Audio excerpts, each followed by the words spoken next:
Bueno, muy bien. La clase pasada comenzamos a estudiar fuentes. ¿Fuentes de qué? Fuentes de radiación de altas energías, en particular fuentes de rayos gamma. Y recordarán ustedes que dividimos a las fuentes en dos grupos, las fuentes pasivas y las fuentes activas. Las fuentes pasivas son aquellas que en sí mismas no generan poblaciones de partículas relativistas por algún mecanismo de aceleración que interactúen en la propia fuente y den lugar a eh, emisión de rayos gamma, básicamente. También podrían ser neutrinos o rayos cósmicos que escapen de la fuente. O sea que básicamente las fuentes pasivas son blancos inertes para partículas que son aceleradas en otro lugar, y vimos que pueden ser estructuradas como las nubes moleculares o las nubes atómicas que hay, por ejemplo, en el medio interestelar, o difusas como la radiación, como la materia difusa que abunda en el plano de nuestra galaxia y de otras galaxias. Bueno, vimos que la radiación producida y el flujo de radiación que llega a la Tierra por parte de estas fuentes es proporcional a la cantidad de masa que hay en la fuente y que se ofrece como blanco para las partículas relativistas que llegan a ellas, y también depende en forma lineal de la cantidad de partículas relativistas que están interactuando, ¿sí? Y vimos que es conveniente cuantificar esa cantidad en relacionándola en forma lineal con la densidad local de rayos cósmicos que observamos en la galaxia. Pues básicamente, si conocemos esos dos parámetros, la masa de la región que está siendo iluminada por los rayos cósmicos y la magnificación local de los rayos cósmicos en la región donde se están produciendo las interacciones, podemos hacer una estimación de la radiación producida.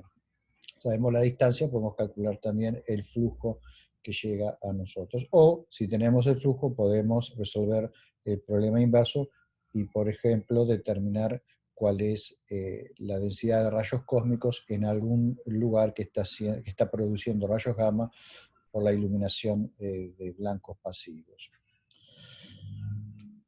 Las fuentes activas, por otro lado, son aquellas que aceleran las partículas y además poseen radiación o densidad de materia suficiente como para que hayan interacciones entre esas partículas localmente aceleradas y esos campos, produciéndose en el propio acelerador la radiación gamma. Si esa radiación gamma escapa y llega a nosotros, entonces decimos que eh, hemos detectado una fuente activa de radiación de altas energías. A su vez, estas fuentes activas las dividimos en dos grandes grupos, las que no son acretantes y las que son acretantes, donde por acreción lo que entiendo es el proceso de caída de materia al centro de un pozo de potencial generado por algún objeto masivo y compacto. En el caso de las fuentes no acretantes, bueno, hay una variedad de ellas, estuvimos discutiendo varias, galácticas y extragalácticas. Recuerdo que mencionamos a los remanentes supernova y a los pulsares, que ya hemos estudiado en otros momentos de la materia, y nos concentramos en binarias, sistemas binarios de estrellas masivas que tienen vientos fuertes. La región de colisión de esos vientos es propicia para la aceleración de tanto electrones como protones por un mecanismo de aceleración de Fermi de primer orden, y esas partículas pueden interactuar con los campos de fotones que proveen las estrellas, produciendo emisión gamma, por ejemplo, como se observa en Eta Carina. Vimos que el caso particular de Eta Carina es complejo porque probablemente también hay una componente hadrónica en la radiación que nos llega de ese sistema binario. Estudiamos algunos otros sistemas binarios de estrellas muy masivas, Y también estuvimos discutiendo las llamadas estrellas fugitivas o runaway en inglés, que son estrellas que se mueven a velocidad supersónica en el medio interestelar y producen choques de proa, lo que se llama bugshocks en inglés, y esos choques, el choque reverso que se mueve en el viento de la propia estrella, también es propicio para la aceleración de partículas. Y vimos que incluso hay un sistema concreto en nuestra galaxia del cual se ha detectado radiación no térmica en el rango de radio. Aún faltan detectar estos sistemas en rayos gamma. Vimos algunas estimaciones de cuál sería la luminosidad en rayos gamma de estas estrellas fugitivas y vimos que está por debajo de momento de la sensibilidad de instrumentos como Fermi, por ejemplo, o los actuales arreglos de telescopios Cherenkov. De hecho, ha habido varias búsquedas de emisión gamma en estos sistemas y hasta ahora lo único que hay son cotas superiores. Quizás cuando CTA, el Cherenkov Telescope Array, esté completo, se pueda llegar a detectar alguno de estos sistemas en rayos gamma. También vimos sistemas extragalácticos, además de las galaxias normales como la nuestra, que brillan por la interacción de los rayos cósmicos con el polvo. Tenemos en los cúmulos de galaxias, que son las estructuras más grandes que hay en el universo, también gigantescas ondas de choque que barren el medio intergaláctico, el medio intracúmulo, como se suele decir, y ahí se pueden acelerar partículas hasta energías relativistas. Discutimos un poco el efecto Sunyaev-Seldovich, la producción de rayos X duros, fenómeno de comptonización en el medio intracúmulo. Y cuando terminamos, bueno, estábamos ya a punto de empezar la discusión de fuentes acretantes. Ahora, antes de comenzar con las fuentes acretantes, que va a ser el tema principal de esta clase, quisiera decir un par de palabras sobre un tipo particular de galaxias, que si bien no son galaxias activas, o sea, no están dominada la actividad en ellas por un agujero negro supermasivo, producen también radiación gamma y han sido detectadas como fuentes de rayos gamma, que son las galaxias Starburst. Las mencioné brevemente la clase pasada, pero bueno, les dije que quizás no las incluía este año, pero al final me arrepentí y les voy a comentar brevemente sobre las galaxias Starburst. En particular, esta semana que pasada se doctoró Ana Laura Müller, que es ayudante de ustedes en la materia, precisamente con una tesis sobre la producción de rayos gamma y rayos cósmicos en estas galaxias, así que me parece que es oportuno que hable un poquito de ellas antes de pasar a las fuentes acretantes. ¿Qué son estas galaxias Starburst? Bueno, son galaxias donde hay un episodio de formación estelar intensivo, o sea, en cierta región de la galaxia, normalmente la parte central, donde la densidad de materia es mayor, hay una formación de una enorme cantidad de estrellas, mucho más alta es la tasa de formación estelar que en nuestra propia galaxia. Las estrellas que se forman son en general estrellas masivas que viven poco tiempo, explotan como supernovas, inyectan rayos cósmicos, ya que en la región central de estas galaxias también hay una alta concentración de rayos cósmicos que interactúan con el gas local y producen emisión de altas energías del centro de la galaxia. Pero además, la combinación de muchas explosiones de supernova en un lapso de tiempo corto, con una gran cantidad de estrellas que son muy masivas y muy brillantes, pero tienen una alta luminosidad ultravioleta y tienen, por tanto, fuertes vientos, todo ese cóctel lo que da lugar es a una burbuja de plasma muy caliente, con temperaturas que pueden llegar a 10 a la 9 grados Kelvin en la región central de la galaxia, y esa burbuja se expande hasta que finalmente disrumpe el disco de la galaxia y el gas caliente se evacúa en forma de un viento galáctico.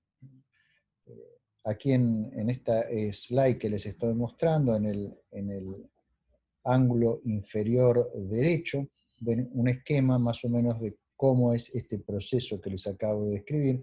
Aquí esto representa al disco de la galaxia. Voy a salir del modo presentación para que puedan ver el cursor.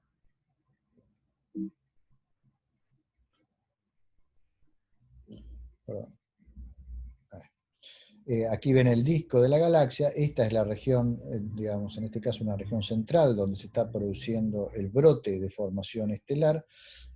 Esta burbuja caliente se expande y, bueno, termina escapando por la región que le ofrece menos resistencia, que es el eje de simetría del sistema.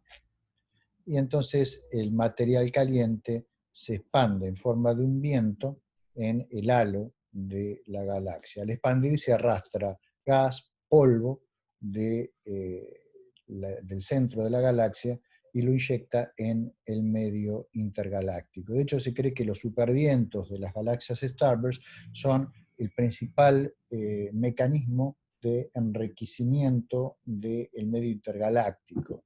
O sea, buena parte de los metales que se encuentran en el medio intergaláctico provienen de los vientos estos de los Starburst, ya que salen de una región de muy alta metalicidad, que es la que hay en el centro de la galaxia. De muy alta metalicidad por el permanente reprocesamiento del gas en las distintas generaciones de estrellas que se van formando allí. Ahora, ese viento se expande en el halo y es de esperar que interactúe con el medio intergaláctico en algún momento, formando ondas de choque.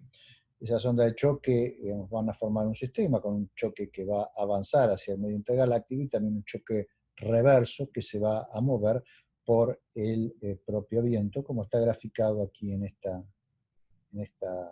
este croquis que está en la parte aquí inferior, ¿sí? Las velocidades de esas ondas de choque se pueden medir, midiendo, por ejemplo, la velocidad del material que es arrastrado por los mismos con instrumentos como ALMA, el interferómetro submilimétrico que hay en Atacama, y las velocidades resultan ser del orden de 1000 kilómetros por segundo aproximadamente. Lo que ven en la imagen que está a la izquierda es una imagen del telescopio espacial Hubble, donde está superpuesta la emisión infrarroja, ¿sí? Y la emisión del hidrógeno, que, digamos, sirve de trazador del viento que escapa arrastrando material de la región central. O sea, esto es, digamos, indicativo de la presencia de este viento. Bien, la cuestión es que en estos vientos a gran escala se pueden acelerar partículas hasta energías relativamente muy altas, energías que pueden llegar a 10 a la 18 electronvolts, y la interacción con ya sea fotones infrarrojos del propio gas que es evacuado y que es calentado por las estrellas, o también fotones del CMB, puede dar lugar a radiación gamma. De hecho, varias de estas galaxias han sido detectadas por Fermi y también por arreglos Cherenkov en Tierra. Incluso hay una correlación con una significancia de 4.5 sigma entre las galaxias Starburst del hemisferio sur, básicamente NGC 253, con eventos detectados por el Observatorio Piroget de rayos cósmicos, así que actualmente se las considera como potenciales fuentes de rayos cósmicos de ultra alta energía. Esta es la galaxia que les mencionaba recién, que se ve desde nuestro hemisferio, NGC 253, está muy cerquita, apenas a 2.6 megaparsec, y tiene una tasa de formación estelar extremadamente alta. En la región central se forman aproximadamente 3 masas solares por año en estrellas. El superviento ha sido detectado, se lo ha visto en rayos X, se lo ha medido en líneas de H-alfa, en CO, con observaciones submilimétricas. La imagen que tienen aquí de la galaxia es una superposición de la de la imagen óptica con datos de rayos X que permiten trazar el viento. Fíjense, aquí el viento que se extiende en ambas direcciones, es una especie de flujo bipolar sobre el disco de la galaxia. La región central tiene fuerte emisión no térmica en radio, y también hay un halo en radio a escala más grande que se puede medir con radiotelescopios, con técnicas interferométricas. Fíjense que el tamaño angular de la galaxia, digamos, de punta a punta del disco es más o menos de 10 minutos de arco, ¿sí? O sea, es un objeto relativamente pequeño en el cielo. Bueno, las partículas que son aceleradas por estos shocks interactúan con el material y también interactúan con los campos de fotones y dan lugar a emisión de altas energías. Lo que están viendo aquí son los resultados que obtuvo Ana en su tesis, donde trató de reproducir las curvas, las distribuciones espectrales de energía determinadas por Fermi y por Hess, ¿sí?, para un determinado modelo que tiene la misma cantidad de potencia acelerada en protones que en electrones, ¿sí? Entonces, lo que ustedes ven son distintas contribuciones, por ejemplo, la radiación sincrotrónica, que es esto que está aquí, que produce la emisión a bajas energías, pero después tienen radiación Compton inversa contra distintos campos de fotones, por ejemplo, contra el campo de fotones infrarrojos producidos por el disco de la galaxia, que es lo que está aquí en amarillo, ¿sí?, y el campo de fotones del CMB, que es omnipresente, ¿sí?, que produce, si no me equivoco con los colores, porque soy daltónico, no sé si creo que este color de aquí, creo que es este, pero no estoy Sí, totalmente... sí, sí, ¿eh? es así. Sí. Bien. Y después tienen la contribución de las interacciones protón-protón, o sea, los protones que también son acelerados interactúan con ese gas que está siendo barrido y son la contribución de más altas energías, que es esta que está aquí. Cuando uno suma todo, como ustedes pueden ver, obtiene un bonito ajuste de la emisión detectada. Esto es bajo el supuesto de aceleración mediada por shocks, o sea, aceleración de Fermi tipo 1. También uno podría imaginar que en el viento hay aceleración estocástica, o sea, aceleración producida por turbulencia, Fermi tipo 2, que hemos visto hace ya bastantes clases en la materia. Pero en ese caso, digamos, la contribución del halo, o sea, del viento a escala galáctica comparado con los datos, no es buena. Otra cosa interesante de estos vientos es que cuando escapan, cuando rompen el disco para salir al halo, fragmentos del disco quedan embebidos, o es de esperar que queden embebidos en el viento, y son arrastrados con el viento. Esos fragmentos después interactúan con el viento y se forman alrededor de ellos bowshocks. O sea, si uno se para en el fragmento, se para en una región que podría pensar que es una especie de nube gigante y ve que el viento se le viene encima. Bueno, alrededor de cada uno de esos fragmentos se va a formar un bowshock, y en esos shocks, bueno, las condiciones van a ser un poco más extremas que en el shock a gran escala del viento contra el medio externo, y entonces estos fragmentos deberían brillar en rayos X y en rayos gamma. Bueno, eso también ha sido calculado por Ana en su tesis. Aquí tiene más o menos cómo sería la física de la interacción de uno de estos fragmentos del disco con el viento. O sea, aquí uno está parado en el sistema del fragmento, entonces ve venirse al viento de la galaxia, digamos, hacia el fragmento. A una cierta distancia se forma un punto de estancamiento, un stagnation point, ¿sí?, y alrededor de ese un bowshock, como los que estudiamos cuando vimos estrellas fugitivas. En la parte interna del bowshock, la convección arrastra a las partículas que son aceleradas al frente, aquí en la onda de choque que está al frente en la región de interacción. Los protones uno espera que se escapen prácticamente sin enfriarse demasiado y pasen a formar parte de la población de rayos cósmicos que está contenida en el halo. Los electrones, en cambio, que se enfrían más rápidamente, pueden contribuir a emisión local por scattering Compton inverso fundamentalmente. Aquí tienen algunos modelos para nubes de distintas masas o fragmentos de distintas masas, y lo que pueden ver es que estos fragmentos pueden tener luminosidades en radio muy altas, del orden de 10 a la 35 Hz por segundo, ¿sí? O acá en este otro caso 10 a la 37 Hz por segundo, dependiendo de cómo es la masa y el tamaño del fragmento. A fragmento más grande, mayor es la sección eficaz y por lo tanto digamos, mayor la energía inyectada en el sistema y mayor va a ser la población de rayos cósmicos que se va a generar. Una luminosidad de 10 a la 37, incluso en otra galaxia en emisión en radio, básicamente es visible como una fuente discreta que está fuera de la galaxia, y precisamente los mapas de estas galaxias muestran la existencia de algunas fuentes en radio brillantes, que probablemente sean precisamente el resultado de estos fragmentos.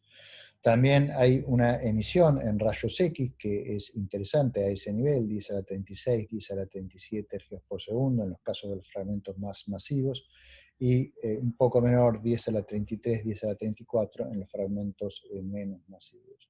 Y hay una cola de altas energías que puede llegar a también 10 a la 37 o 10 a la 34 Hz por segundo, dependiendo del caso. El problema para diferenciar a las fuentes estas de rayos gamma embebidas en el viento, hoy por hoy está en la resolución de los instrumentos de rayos gamma, que básicamente no permiten discriminar dentro de la radiación gamma que nos llega de la fuente cuánto viene de estos fragmentos, cuánto viene de todo el shock del halo y cuánto viene de la región central de la galaxia. Entonces probablemente esa radiación que estamos recibiendo sea una combinación de todas estas contribuciones, y recién cuando tengamos un poder resolvente que sea del orden de unos pocos minutos, del orden del minuto de arco, digamos, podremos discriminar las distintas contribuciones con cierta precisión. Bueno, muy bien. Este es un tema que está actualmente en desarrollo, como les decía, en el caso de Ana, la tesis doctoral a la cual pertenecen estos gráficos fue defendida el viernes pasado, o sea que son cosas que están en este momento en investigación. La galaxia que más hasta ahora se ha estudiado es NGC 253, pero hay una en el hemisferio norte que se llama M82, que es muy similar y que también, digamos, creo que merece ser investigada en detalle. La ventaja de NGC 253 es que al estar en el hemisferio sur tenemos datos de ALMA de muy alta precisión sobre el viento en esa galaxia, entonces lo podemos caracterizar muy bien. Bueno, dicho estas cosas, voy a pasar ahora a hablar de fuentes activas acretantes. Ustedes recordarán la clase pasada, cuando terminamos, mencioné que las fuentes acretantes pueden ser tanto galácticas como extragalácticas. En el caso de las galácticas, tenemos esencialmente los microcuásares y las binarias de rayos X, y en las fuentes extragalácticas tenemos los llamados núcleos galácticos activos y los llamados gamma ray bursts, que son fuentes transitorias, ¿sí? O sea, ocurren una vez y después no vuelven a ocurrir. Son eventos catastróficos que señalan el final de una estrella o de un sistema binario de estrellas. Así que bueno, vamos a empezar a decir algunas cuestiones sobre estas fuentes. Una de las cosas que caracteriza a estas fuentes es que presentan chorros, ¿sí? Los chorros son, en inglés se dice jets, ¿sí? Son flujos muy colimados de plasma que se observa en distintas clases de objetos astrofísicos. El primer ejemplo de un jet conocido lo observó ese caballero que ustedes ven ahí abajo a la izquierda, Herbert Curtis, en el observatorio de Lick, en el año 1918, en la galaxia M87, que en esa época ni siquiera se sabía que era una galaxia, ¿no? Pensaba que era una nebulosa. Entonces, aquí tienen la imagen óptica que obtuvo Curtis, abajo a la derecha, y ustedes verán que alrededor de la estrella que está ahí en el centro, hay como una especie de filamento, ¿sí? A ver, voy a de nuevo sacarla aquí, ven, aquí hay una especie de filamento, Curtis lo notó y dijo que había un curioso rayo derecho que parecía conectar el núcleo, ¿sí? Y él especuló que podría ser una pequeña línea de materia brillante. Bueno, hoy esto es uno de los jets más conocidos y mejor estudiados en el universo. Aquí hay imágenes de ese mismo jet obtenidas con instrumentos actuales. Aquí, arriba a la derecha tienen una imagen con el telescopio espacial Hubble, donde se ve el centro de la galaxia M87 y luego el jet, ¿sí?, que se propaga por el medio intergaláctico. Arriba a la izquierda tienen una imagen en radio, donde ven que el jet tiene subestructuras. En la imagen que está abajo, esas subestructuras tienen ciertos nombres. Fíjense que se le llaman knots en inglés, como nudos. ¿Sí? E, F, A, B, C, G. Hay uno muy grande que se llama HST1, ¿sí? Por HST es por Hubble Space Telescope, que fue el primero en observarlo. Y una característica que tienen estos nodes es que, digamos, no son estáticos, sino que cambian con el tiempo, se van desplazando, ¿sí? Se mueven, indicando que hay un flujo de materia en la dirección del jet. La imagen que está abajo es una imagen en rayos X. O sea, estos jets emiten desde radio, que es la imagen que está arriba a la izquierda, pasando por óptico a la derecha, hasta rayos X y más allá, hasta rayos gamma. De hecho, M87 es una fuente importante de rayos gamma. Fíjense que en rayos X, esta es una imagen del satélite Chandra, también vemos esa estructura en nodes. Toda esta emisión es radiación sincrotrón. Para tener radiación sincrotrón en rayos X necesitamos que los electrones sean extremadamente energéticos, ¿sí? O sea que estos jets parecen ser flujos de partículas y campos por el campo magnético necesario para que se produzca la radiación sincrotrón que estamos observando, que de alguna manera son colimados en la región central de la galaxia y se propagan hasta el medio intergaláctico, cruzando toda la galaxia en su vía de escape. Lo que ven aquí abajo a la derecha es una imagen con extremada alta resolución, utilizando interferometría de muy larga base, que combina radiotelescopios en todo el mundo para obtener una imagen de la base del jet, en un intento de entender cómo se originan estos flujos, ¿sí? Fíjense que el jet tiene una forma que es aproximadamente cónica en su origen. Ahí donde está el punto blanco, esa es la región central de la galaxia, donde creemos que está el agujero negro supermasivo que acreta materia y de alguna manera es responsable del lanzamiento de este jet.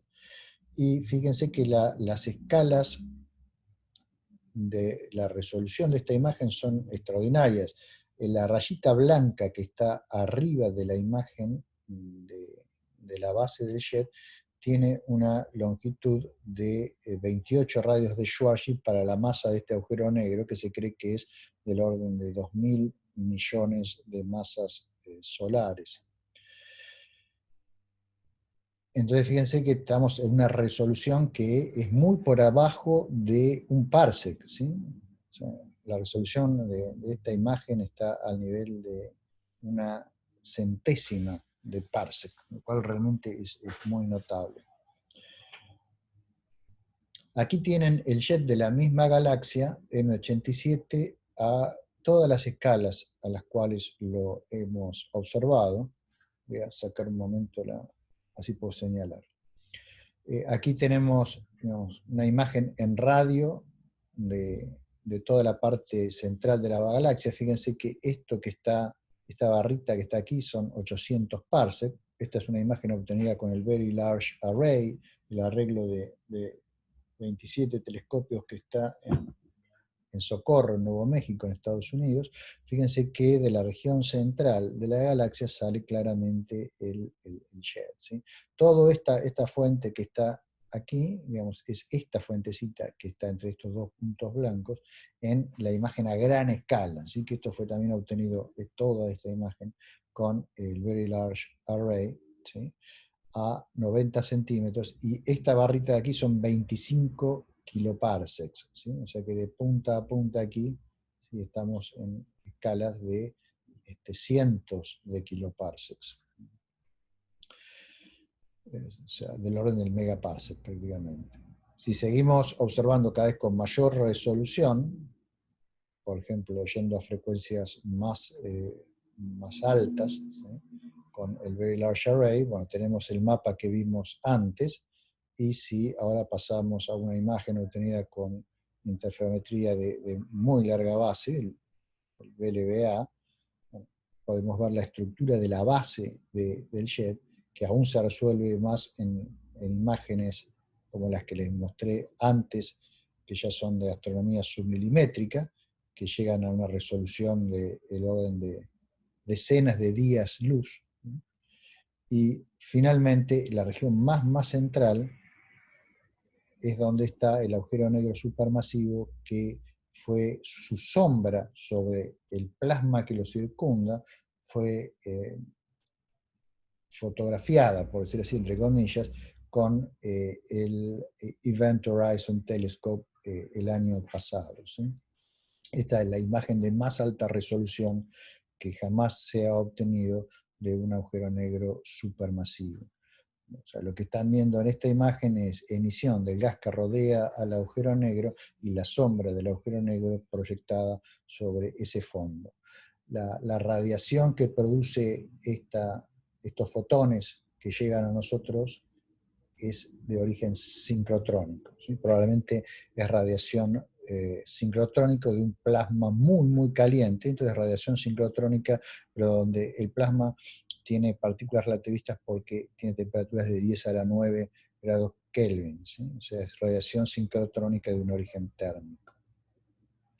Bueno, esto le da una idea de lo extraordinario que son estos jets, porque permanecen colimados sobre escalas espaciales que van desde distancias de una pequeña fracción de año luz hasta distancias del orden de megaparsec, ¿sí?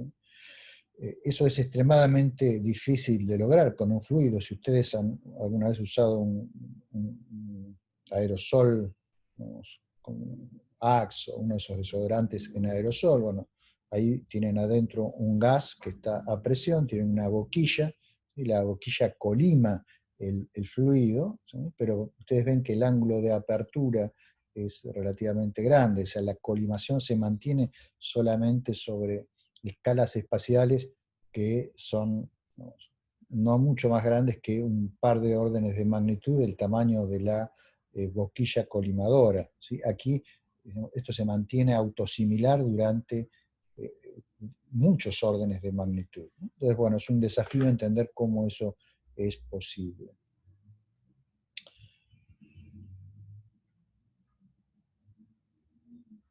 Aquí hay otra de estas fuentes que presentan jets. Es una fuente muy famosa que al principio se pensaba que eran dos objetos distintos. Hoy sabemos que no, que forman una única radiogalaxia.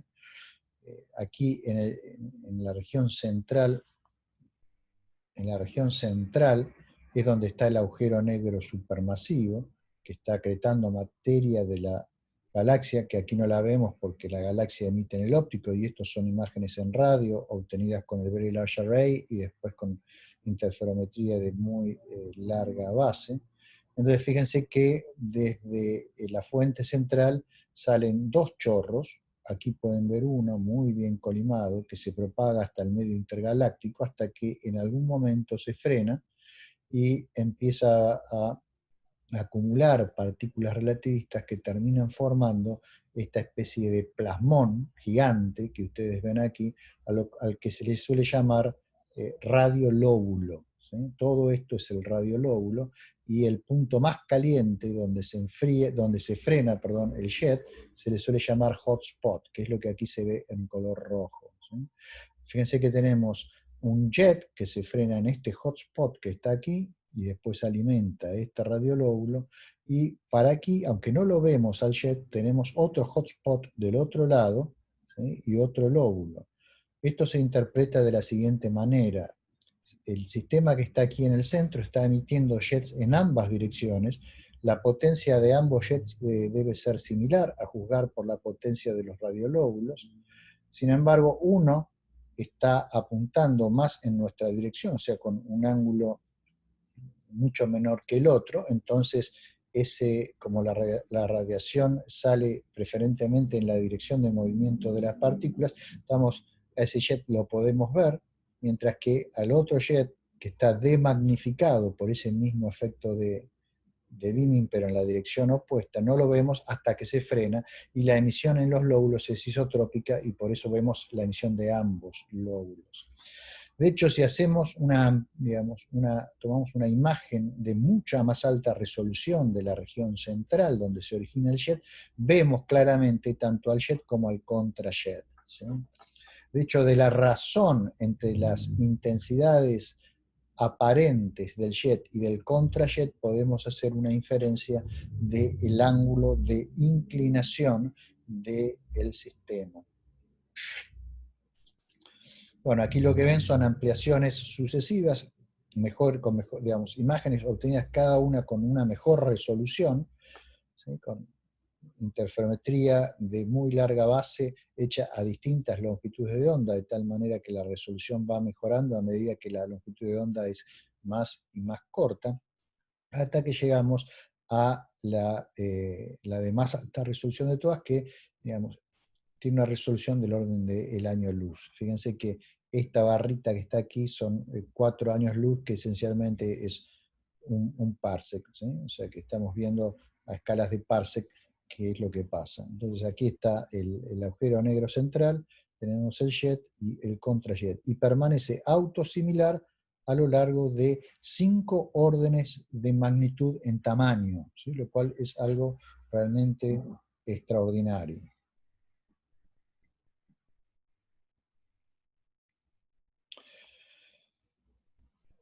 Esto es otra imagen del mismo sistema, donde estoy tratando de mostrarles todas estas componentes que les fui mencionando. En el centro está la galaxia. En el núcleo de la galaxia creemos que hay un agujero negro supermasivo, que es el que de alguna manera aporta toda la energía que se está disipando en este sistema. La energía es transportada de la región central de la galaxia hasta los hotspots por estos jets, ¿sí? Estos flujos altamente colimados y que se mueven a velocidad, el plasma a velocidad relativista. Toda esta imagen es producida por radiación sincrotrón. O sea, lo que estamos viendo es radiación producida por electrones que emiten en el campo magnético ambiental. Una vez que el jet se frena, aquí hay una onda de choque muy fuerte que reacelera las partículas, por eso esto es más brillante, las partículas ganan energía, y esa parte de esa energía es emitida en radiación sincrotrón. Las partículas después difunden por el medio intergaláctico formando estos radiolóbulos, y hay una especie de flujo de retorno que da lugar a todo lo llamo un cocoon, un capullo que envuelve a toda la fuente, donde tenemos un exceso de material ionizado, ¿sí? Que es el material que va escapando de los radiolóbulos.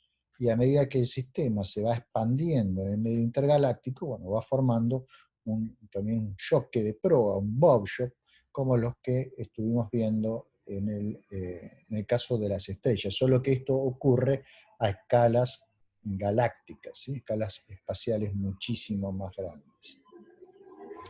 Bueno, aquí en la imagen de arriba, lo que se les está mostrando es para el caso de M87, el primero de los sistemas que les mostré, cómo cambia la morfología del jet con el tiempo. Fíjense que las imágenes van ilustrando los cambios desde 1999 hasta la actualidad, ¿sí? Entonces fíjense que la morfología del jet va cambiando, hay componentes que aparecen y desaparecen, y algunas componentes pueden ser rastreadas a lo largo del jet, su velocidad aparente puede ser medida, y lo que es muy interesante, esa velocidad aparente a veces resulta ser mayor que la velocidad de la luz.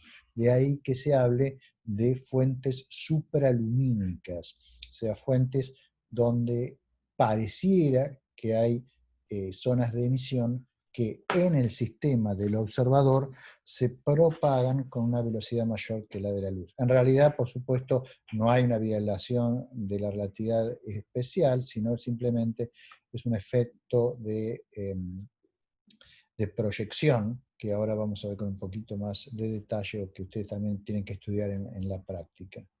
En cuanto a la estructura del jet, fíjense que inicialmente es una estructura cónica, ¿sí? Y a partir de un cierto punto, ese cono pasa a estar probablemente confinado por el medio externo y se mantiene, digamos, con un radio que es aproximadamente constante durante escalas espaciales largas.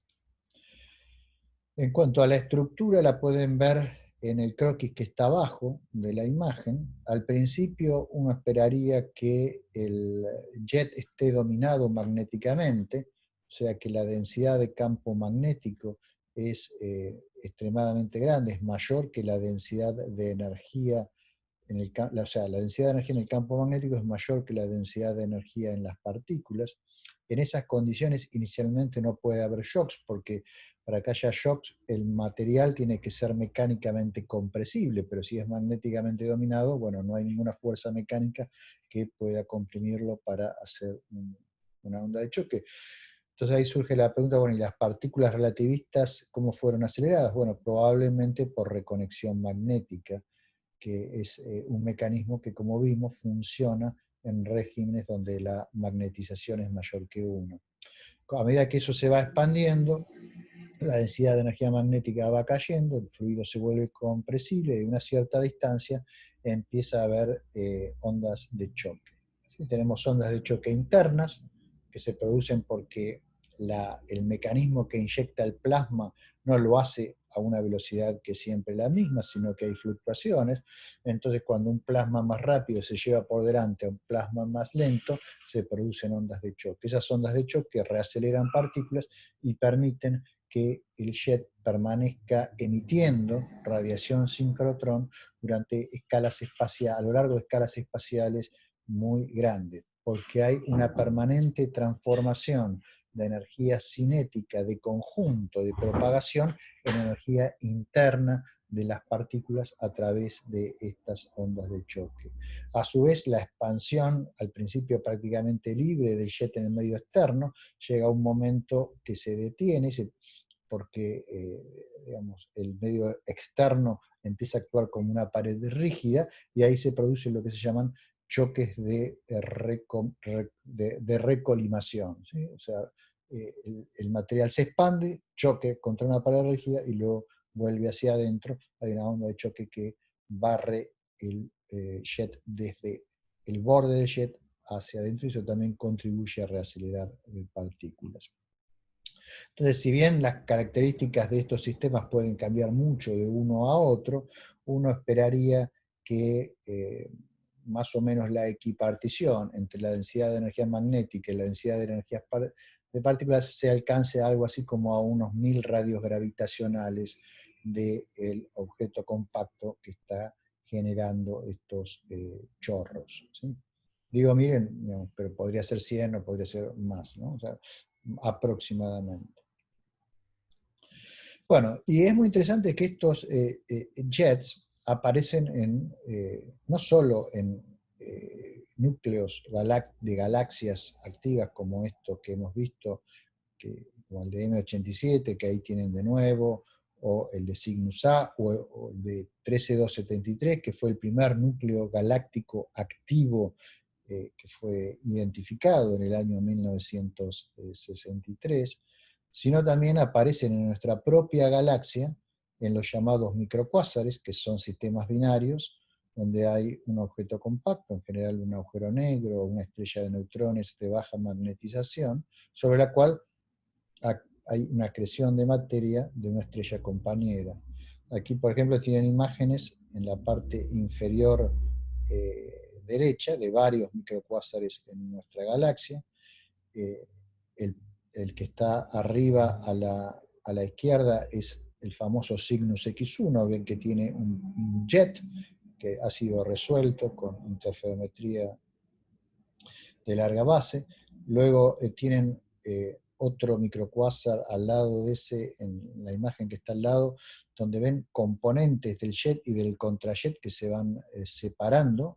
¿Sí? La velocidad aparente proyectada en el cielo es mayor que la de la luz. Esa fue la primera fuente supralumínica descubierta en nuestra galaxia. El descubridor fue Félix Mirabel. Abajo tienen un sistema muy famoso también que se llama SS433, donde hay un jet que precesa. Ustedes pueden ver el resultado de esa precesión, cómo el jet se va enroscando sobre sí mismo como si fuese un tirabuzón. El jet y el contrajet, ambos. Y finalmente, aquí en la otra imagen que tienen en la parte de microcuásares de la transparencia, en la parte inferior derecha, lo que tienen es uno de los microcuásares que está muy cerca del centro galáctico. También aparecen estos chorros, y su existencia es inferida, digamos, de las distribuciones espectrales de energía y del comportamiento temporal de los sistemas, en los llamados gamma ray bursts, que son fenómenos que marcan el final violento de estrellas muy masivas, como en la animación que están viendo en la parte superior izquierda de esta transparencia. Después vamos a estudiar un poquito más en detalle. Simplemente acá lo que quiero mostrarles es que esta fenomenología que consiste en un objeto compacto que acreta materia de su entorno y produce estos chorros, ocurre en el universo a distintas escalas que van desde las escalas estelares a las escalas de sistemas binarios y llegan hasta escalas gigantescas que exceden con mucho el tamaño de una galaxia. ¿Sí? Aquí hay algunos ejemplos adicionales. Lo que ven arriba aquí, arriba a la izquierda es el jet de Cygnus X3, es otro sistema binario donde hay un agujero negro que orbita alrededor de una estrella Wolf-Rayet, una estrella que tiene un viento muy, muy fuerte, probablemente está acretando materia de ese viento, y produce un jet que claramente se va curvando, ¿sí? A medida que se aleja. Este es el caso de otro microcuásar que tiene una estructura muy interesante. Este es un sistema que hemos estudiado junto con investigadores de la Universidad de Jaén, Josep Martí, Pedro Luque Escamilla, perdón, que tiene la siguiente característica. Es muy similar, como ustedes pueden ver, a las radiogalaxias como Cygnus A que habíamos estado estudiando antes. Fíjense que tienen un núcleo brillante, dos jets, un jet y un contrajet, uno es más brillante que el otro. Hay una especie de hotspots rodeados de lóbulos, ¿sí?, de radio de emisión, y hay todo un flujo de retorno como el que se observa en los objetos extragalácticos. Entonces eso es muy interesante. ¿Por qué? Porque las escalas espaciales en los objetos extragalácticos, como vimos, son pueden llegar al megaparsec. Entonces, cualquier cambio a gran escala en esos sistemas ocurre en tiempos del orden de millones de años, mientras que en estos sistemas, que son mucho más compactos y están en nuestra galaxia, cambios que pueden llevar millones de años a nivel de galaxias, aquí pueden ocurrir sobre escala de tiempo de meses a años. Entonces es posible estudiar la física de la propagación de estos lóbulos, los flujos de retorno y muchas otras cuestiones de la gran escala de estos sistemas en tiempos que son, digamos, razonables para la vida de un ser humano. De hecho, estos jets incluso aparecen a velocidades no relativistas cuando se forman estrellas. Esto es un ejemplo de una protoestrella que se está formando en la región de Carina. ¿Sí? La protoestrella está formándose donde está el cursor en este momento, que es la región más densa de una nube molecular. ¿Sí? Esa región está colapsando bajo su propio peso, y a medida que se va formando la protoestrella, de alguna manera hay material que está siendo eyectado a velocidades del orden de algunas decenas, dependiendo del objeto, a cientos de kilómetros por segundo. Esencialmente este material molecular que se propaga por el medio interestelar, y fíjense qué interesante que la cabeza de este jet aquí está claramente formando una onda de choque, y aquí está la onda de choque que forma el contrajet, ¿sí? Que es más débil por efectos de la orientación. Entonces, fíjense que una vez más, ahora a menores energías, menores tamaños, menores densidades, tenemos, mayores densidades, tenemos sistemas que también tienen una morfología que es muy parecida. Bueno, empecemos ahora a discutir un poquito con más de detalle los llamados núcleos galácticos activos, ¿sí? En inglés se les suele decir AGNs. ¿Sí? Esto en realidad no es una única clase de objetos, sino que es una vasta familia de sistemas astrofísicos, entre los cuales, digamos, ustedes van a encontrar ciertas propiedades comunes. Cuando se los observa en el óptico, y todas estas imágenes que ustedes están viendo aquí son imágenes ópticas, en general suelen tener una apariencia cuasi estelar. ¿Sí? O sea, cuasi estelar significa que son parecidos a estrellas, o sea, tiene una región central que es muy luminosa y domina la radiación del sistema, incluso en el óptico. Por eso cuando se los descubrió en 1963, se les puso el nombre originalmente de cuásares, que es la contracción de quasi-stellar, ¿sí? Quasar en inglés. Fíjense, esto es una estrella, para que puedan comparar, y estos son distintos cuásares, como decimos en castellano, ¿sí? Entonces fíjense que el aspecto es muy similar. ¿Sí?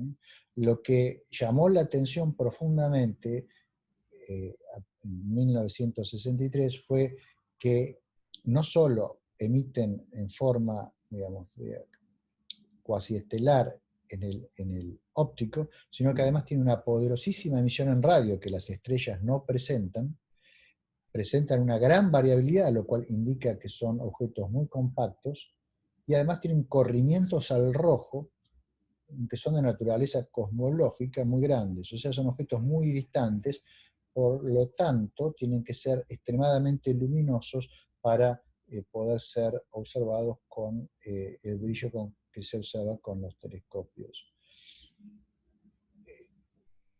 De ahí que surgiese la clasificación de un tipo de galaxia diferente, donde la radiación no es producida como en las galaxias normales solamente por la superposición de la luminosidad de las estrellas individuales y del gas y polvo que se calienta en la galaxia, sino donde además hay una componente central que es activa y que produce radiación por mecanismos que no están directamente asociados a reacciones termonucleares, como es el caso de las estrellas.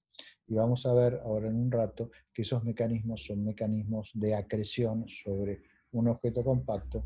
En el caso de estos núcleos galácticos activos, ese objeto compacto es un agujero negro supermasivo. A medida que se fueron descubriendo distintos núcleos galácticos activos, se empezaron a observar diferencias entre ellos, y eso llevó a que se les diese distintas denominaciones a objetos o grupos de objetos que parecían compartir ciertas propiedades. Así, por ejemplo, se habla de objetos cuasi-estelares, quasi-stellar objects, ¿sí? También se habla de galaxias Seyfert, que es otro tipo de núcleo galáctico activo. Se habla de radiogalaxias, como esas que vimos antes, que tienen dos lóbulos de radioemisión que están separados. Y también, por ejemplo, se habla de blazares en castellano, blazars en inglés, ¿sí?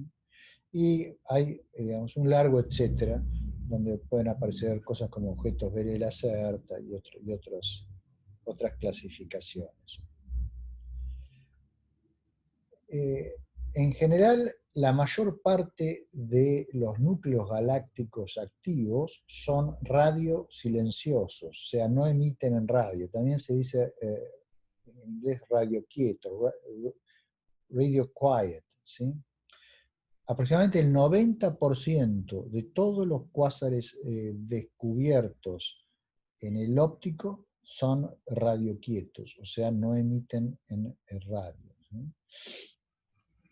A los que sí emiten en radio se les suele llamar radio loud. Entonces a veces el nombre cuásar se utiliza para designar a ambos grupos, los radioquietos y los que son activos en radio.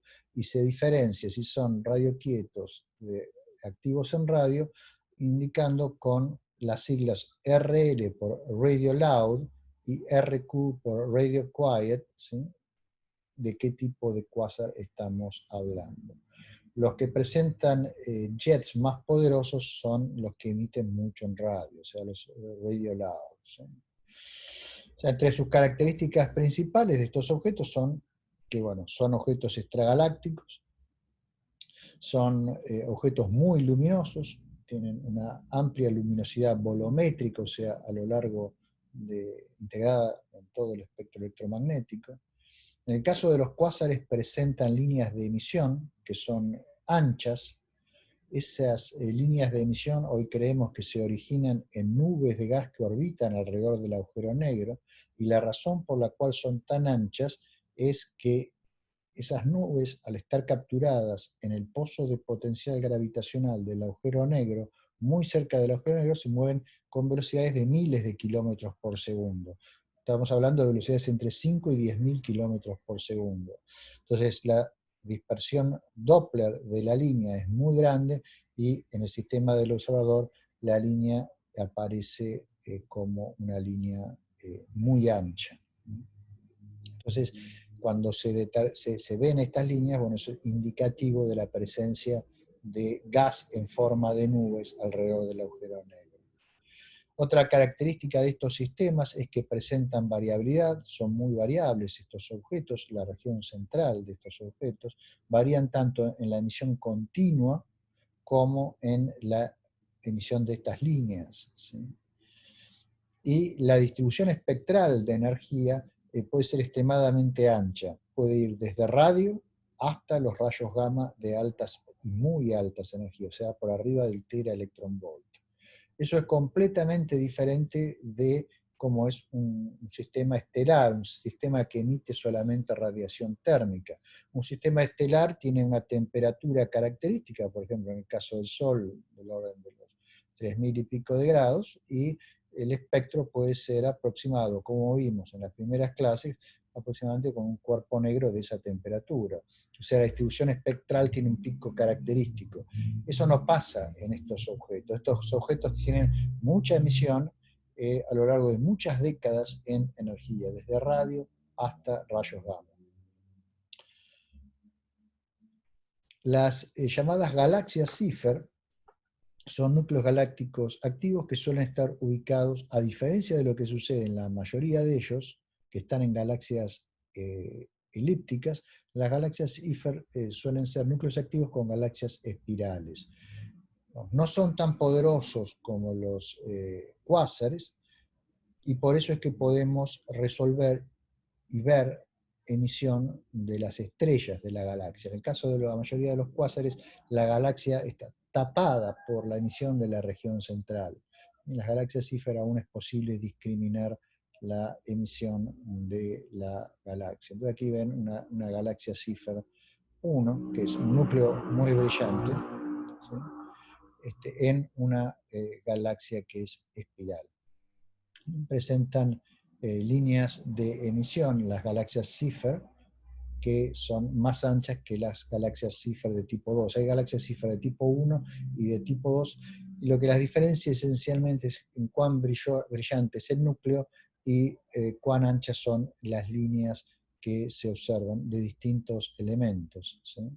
Por ejemplo, en este caso, oxígeno, líneas de H-alfa, ¿sí? Etc. Y aquí tiene una comparación, ¿sí?, entre una galaxia Cipher 1 y una galaxia Cipher 2. Fíjense que la galaxia Cipher 2 es el núcleo menos luminoso. Probablemente el agujero negro en el centro de esa galaxia tiene una tasa de acreción menor o tiene una masa menor que en el caso de las otras galaxias. Las llamadas radiogalaxias, por su parte, como el nombre lo indica, lo que las caracteriza es una fuertísima emisión en radio. En general, esa emisión viene dominada por un núcleo y por esos lóbulos extendidos que vimos en el caso de Cygnus A y en el caso de M87. Aquí les muestro otra galaxia muy famosa, que es una radiogalaxia y es muy cercana a la nuestra. Esta es Centaurus A, que la hemos mencionado cuando hablamos de rayos cósmicos. Está a 3.5 megaparsecs. Y acá lo que tienen es una superposición de la imagen en el óptico con la imagen obtenida con el Very Large Array en radio de la galaxia. O sea, el centro de la galaxia está localizado aquí, ¿sí? Fíjense que hay todo esto es la galaxia, ¿sí?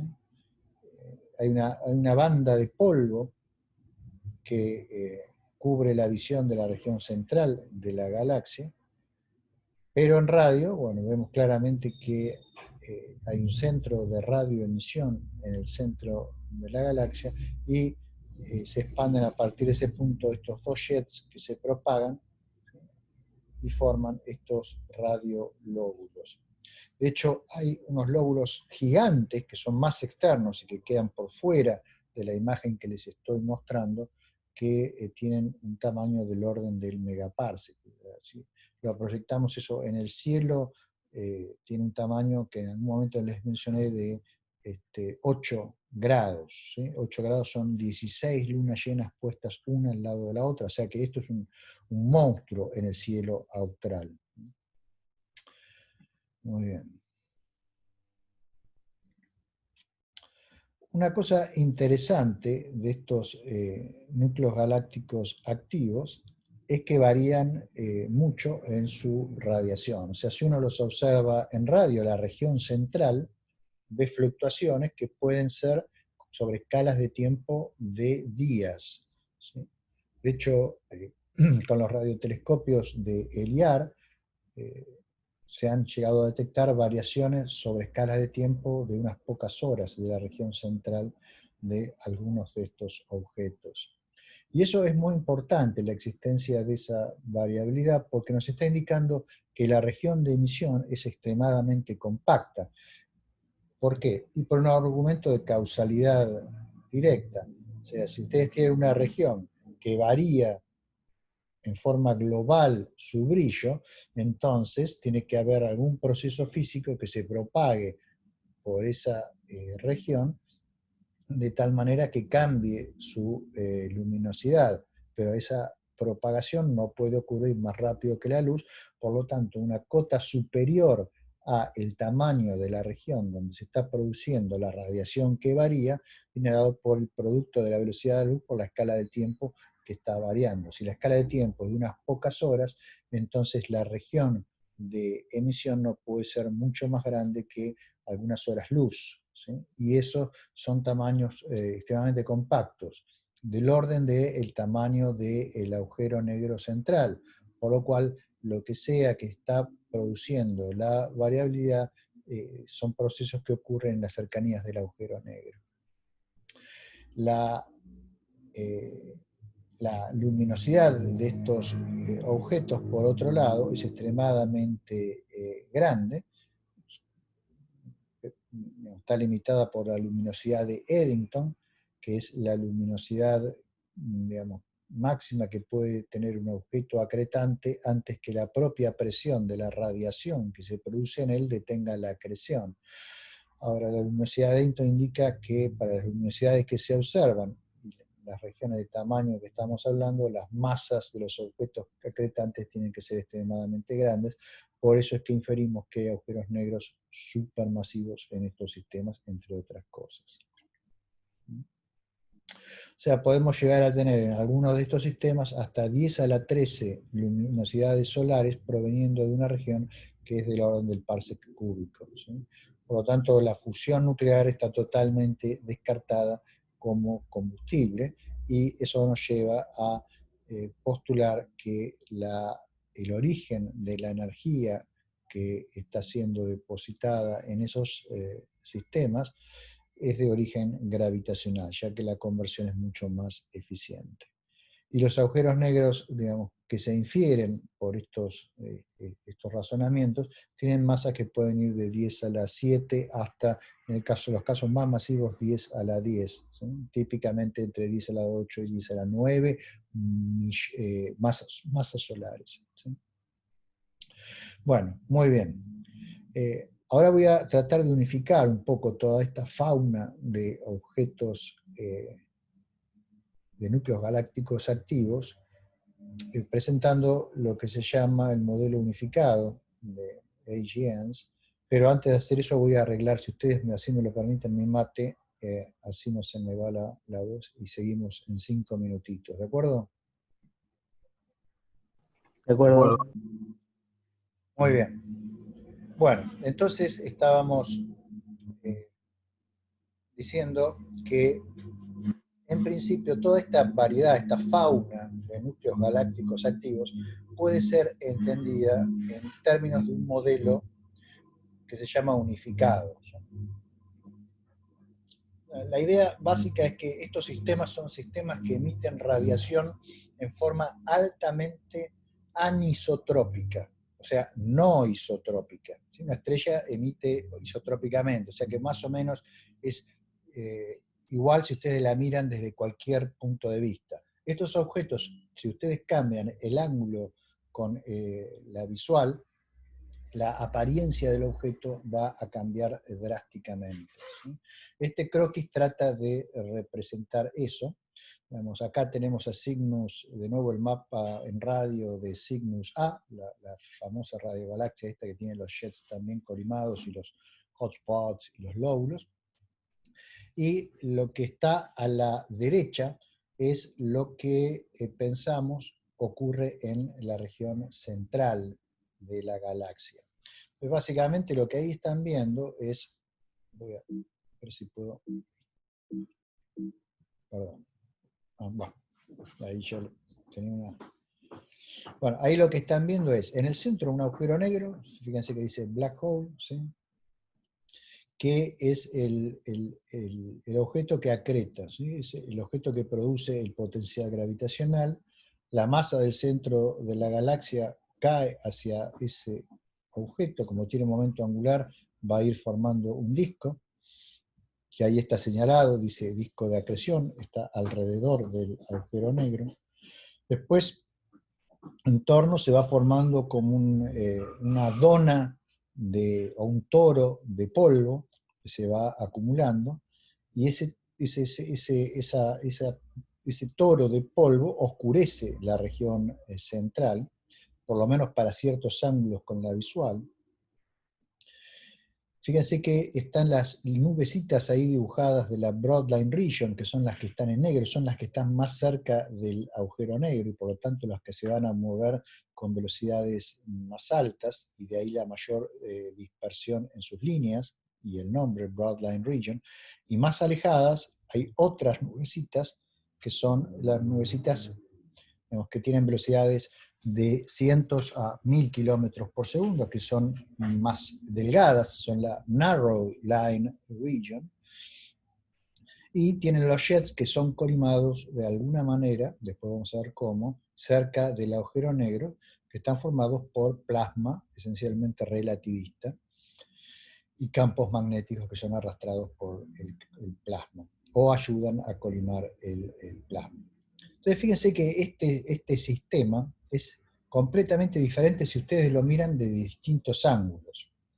Si ustedes lo miran de costado, ¿sí? Voy a ver si puedo sacar para que vean mi cursor. Esto me molesta.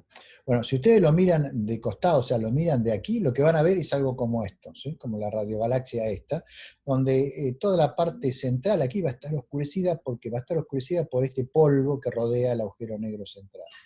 Ahora, si ustedes lo miran con un ángulo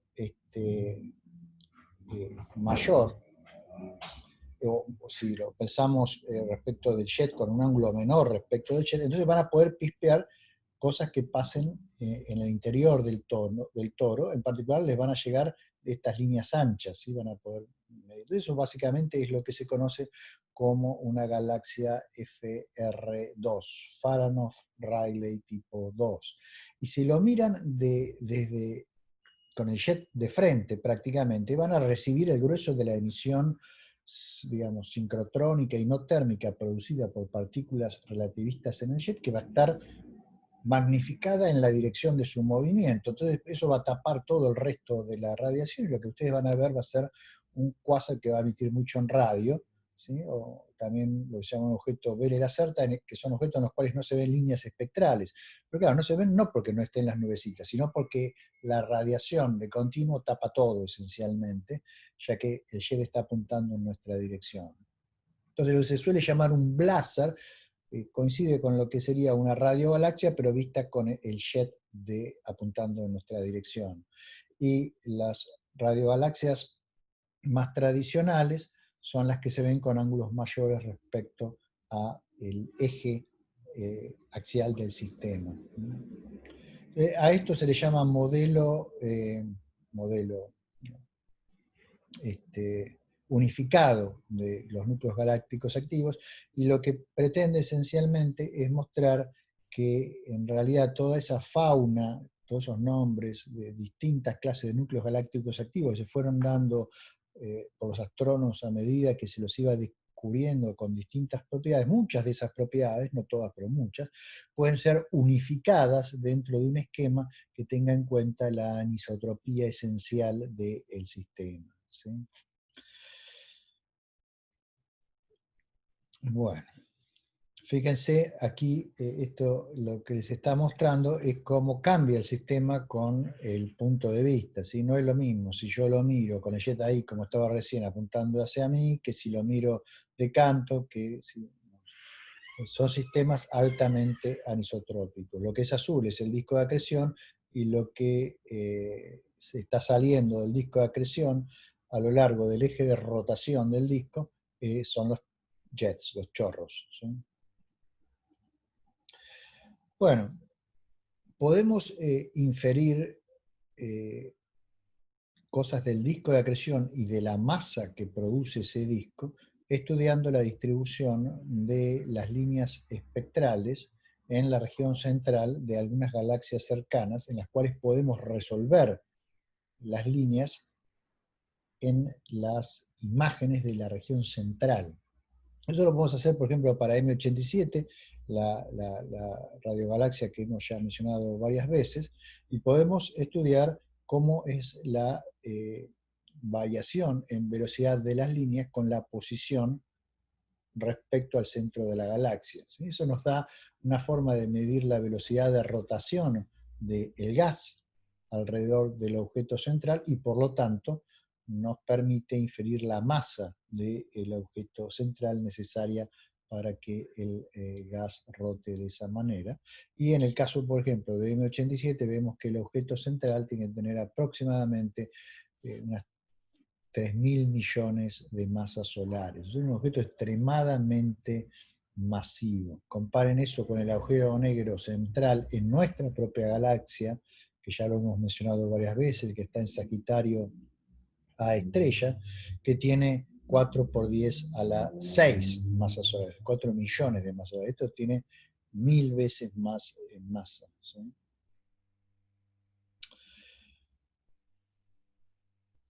Respecto a la distribución espectral de energía que hoy les mencioné, que digamos, va abarcando todo el espectro electromagnético, estos son ejemplos para que puedan visualizar lo que les mencionaba. Arriba lo que ven es la emisión de un cuásar que es radioactivo, Radio Loud Quasar, ¿sí? Que son aproximadamente el 10% de la totalidad de los cuásares. Fíjense que es radioactivo porque aquí tenemos estos puntos en radio, ¿sí? O sea, tenemos una luminosidad en radio de 10 a la 42, 10 a la 43 ergios por segundo. Eso es un montón, ¿sí? Piensen, la luminosidad del Sol, volumétrica del Sol, es 10 a la 33 ergios por segundo, ¿sí?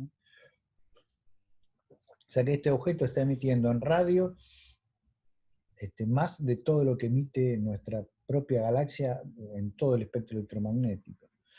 Después tenemos la emisión aquí térmica en el infrarrojo, que esto es del toro, ese de polvo que se calienta y emite en el infrarrojo.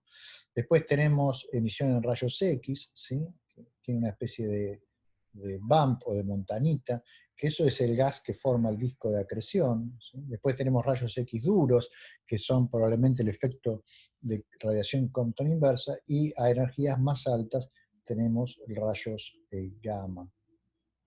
El ejemplo de abajo es un cuásar radioquieto, ¿sí? En este caso es Markarian 586.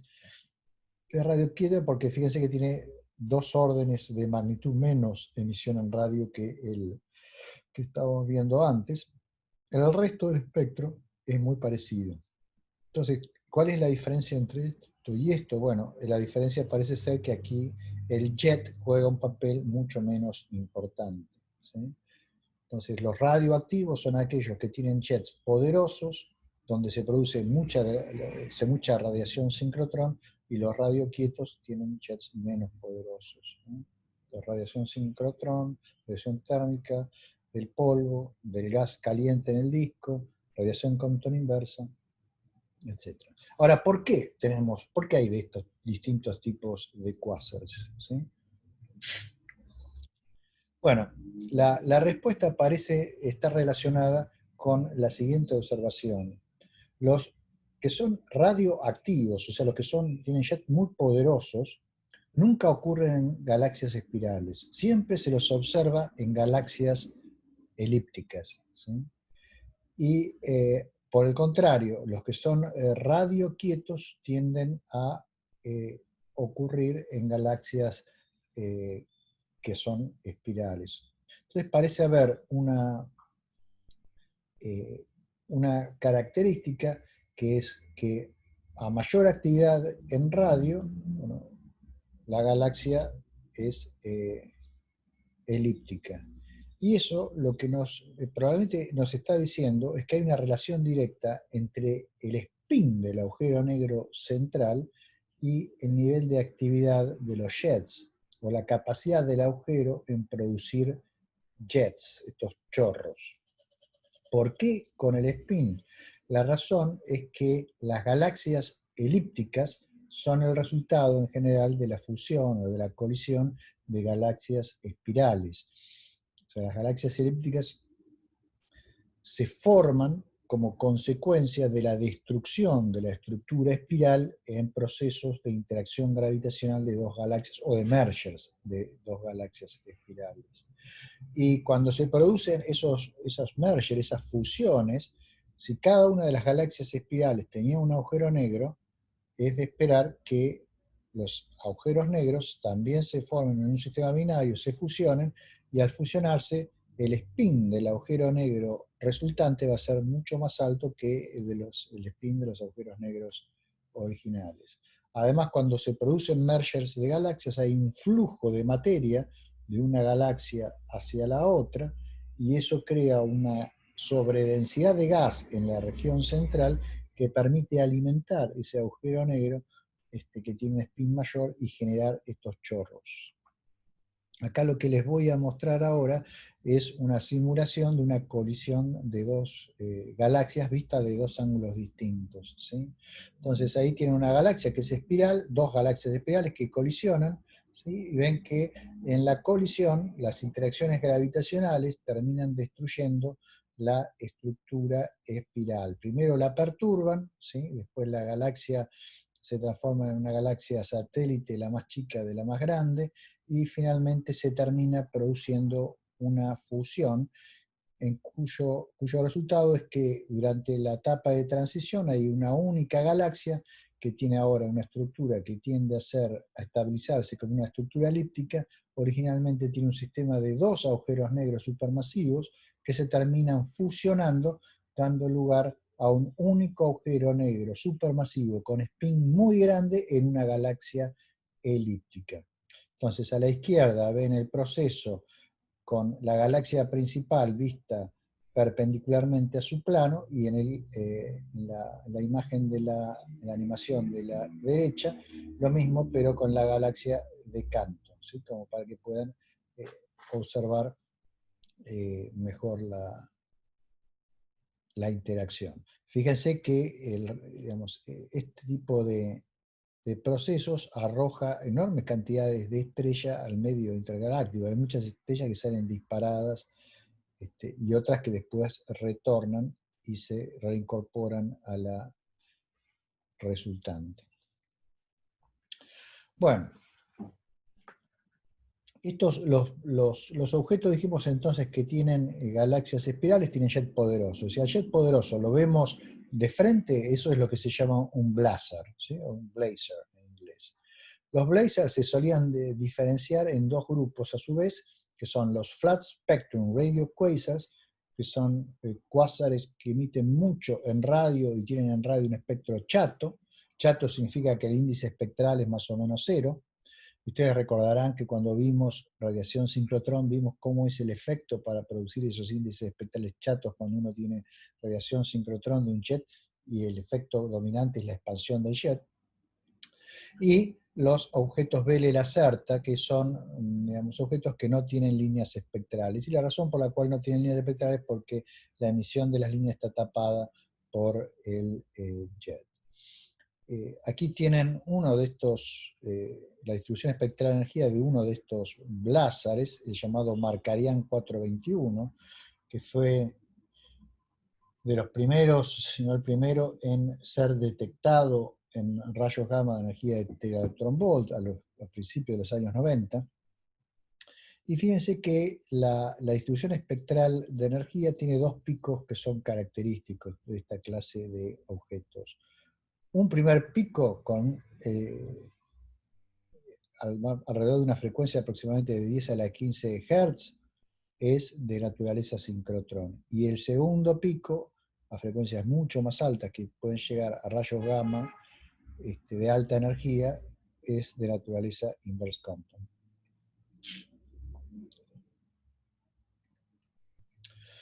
Los blazares, además, tienen en ellos, digamos, como el jet está apuntando hacia nosotros, los efectos relativistas son importantes. En particular, el plasma que está produciendo la radiación sincrotrón se mueve hacia nosotros con una velocidad que es una fracción importante de la velocidad de la luz. Eso produce una magnificación Doppler en nuestro sistema del flujo, que va esencialmente con el factor Doppler a la 4. Entonces, por ejemplo, si el factor Doppler es de 10 y tenemos un flujo que en el sistema propio es, por decir algo, 10 a la 40 ergios por segundo, en el sistema del observador vamos a recibir o vamos a inferir que el sistema tiene una luminosidad de 10 a la 44 ergios por segundo, ¿sí? Recuerden que el factor Doppler se definía de esta manera, donde beta es la velocidad del plasma en términos de la velocidad de la luz, y gamma es el factor de Lorentz, ¿sí? Entonces, fíjense, aquí para un factor de Doppler de 13.9, que resulta de tener una velocidad del gas de 0.99 veces la velocidad de la luz. Eso nos lleva a un factor de Lorentz de 7.1, entonces el factor Doppler resulta de 13.9, y cuando vamos a el incremento en la luminosidad recibida, vamos a estar 5 órdenes de magnitud arriba del que hay en el sistema propio o comóvil del gas que está emitiendo, ¿sí? Entonces, esto magnifica todos los efectos radiativos en nuestro sistema de referencia, y de ahí que estos objetos parezcan tan brillantes en nuestro sistema. También los efectos relativistas explican los movimientos superlumínicos. Si ustedes grafican, por ejemplo, imágenes del jet de M87 en distintos momentos del tiempo, y ahí tienen una imagen del jet de M87 tomada cada año de 1994 hasta 1998, y ustedes van siguiendo las componentes, que son como plasmones que van siendo eyectados de la región central, y calculan, dada la distancia en la que se encuentra la fuente, cuál es el desplazamiento angular, y eso lo traducen en una velocidad, lo que les va a dar es que ese desplazamiento angular parecería ser supralumínico cuando lo pasan a un desplazamiento lineal. O sea, la velocidad parecería ser de esas componentes, como dice ahí, de 6 veces la velocidad de la luz o 5.5 veces la velocidad de la luz, etc. Ahora, ¿eso qué quiere decir? Quiere decir no que el gas se mueve más rápido que la luz, ya que eso es imposible por un argumento de causalidad dentro de la relatividad especial, sino que hay un efecto geométrico de proyección al considerar un gas que se mueve de forma relativista. O sea, como el gas que emite está siendo lanzado en nuestra dirección, con un ángulo relativamente pequeño, los plasmones, si nosotros comparamos dos tiempos diferentes, los plasmones no están a la misma distancia. O sea, en ese tiempo, en ese delta t, el plasmón se propagó una distancia que no es demasiado diferente de la distancia que recorrió la luz. Entonces, cuando comparamos la radiación originalmente emitida en la primera posición con la emitida en la segunda posición, estamos comparando radiación que fue emitida de regiones que están a distintas distancias de nosotros, ¿sí?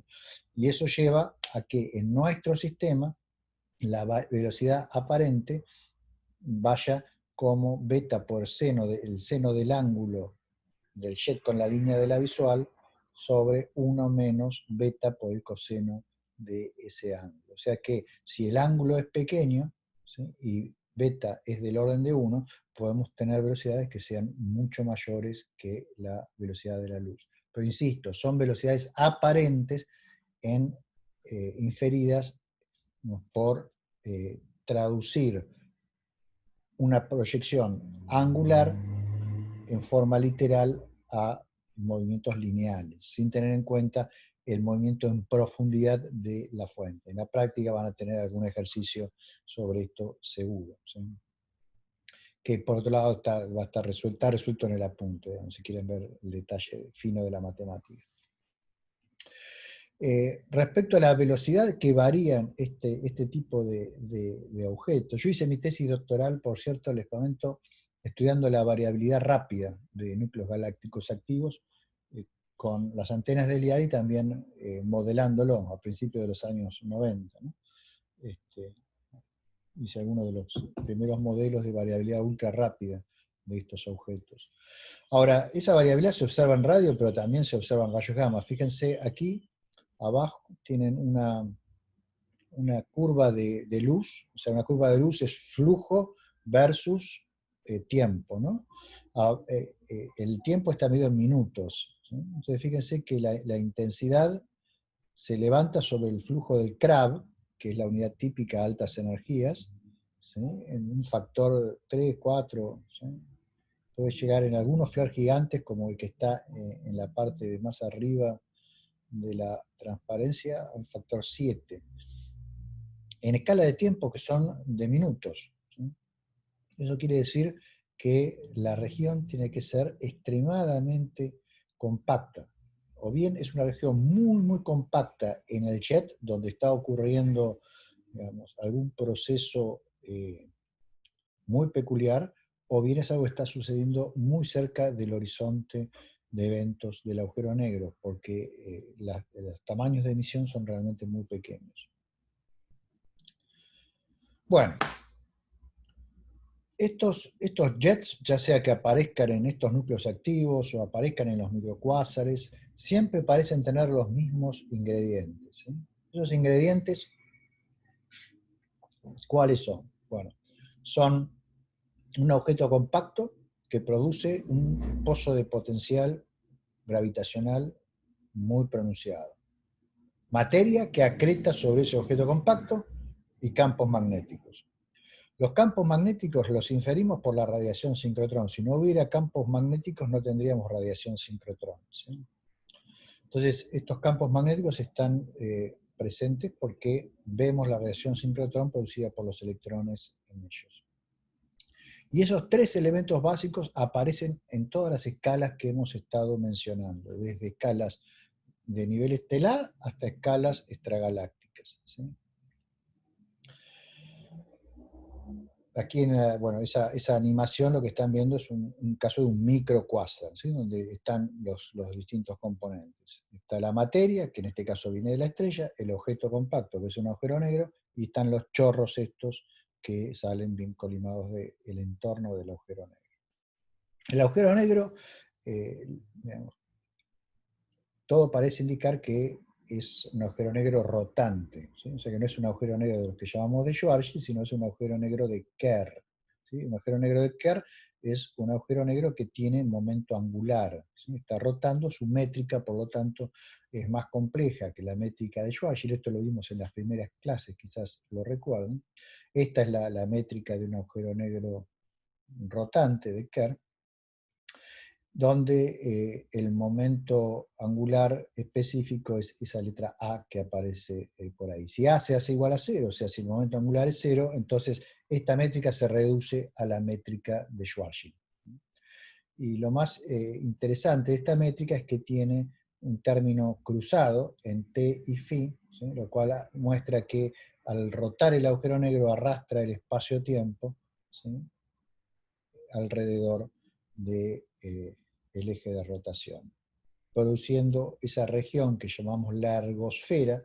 Ustedes recordarán que es la región donde no puede uno permanecer en reposo respecto a un observador en el infinito. O sea, cualquier sistema físico dentro de la ergosfera rota en la dirección de rotación del agujero negro porque el espacio-tiempo mismo está rotando y no puede permanecer en reposo por más que lo intente, ¿no? Porque el propio espacio-tiempo se lo está llevando.